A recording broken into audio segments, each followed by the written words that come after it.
সুযোগ সুবিধা বলতে গেলে আসলে আছে মোটামুটি তেমন ভালো না আবার তেমন খারাপও না। তবে ডিউটি ক্ষেত্রে 16 ঘন্টা ডিউটি করতে হয়।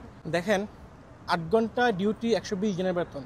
এ ব্যাপারে বলতে গেলে আমার যতটুকু ধারণা এটা একমাত্র আহালি ভিসার যারা কর্মী বা আহালি ভিসা যারা আসবে তাদের দ্বারা সম্ভব। আর যারা আখুত ভিসা আসবে যেখানে 90% মানুষই কিন্তু 90% কুয়েতের মধ্যে যারা ক্লিনিং কোম্পানিতে আসে মোটামুটি 90% মানুষের কিন্তু আপনার আখুত ভিসা হয়। আর আখুত ভিসা হইতে গেলে আপনার 8 ঘন্টা 120 টাকা বেতন কোনোভাবেই হয় না, 75 দিনারে হয়ে থাকে।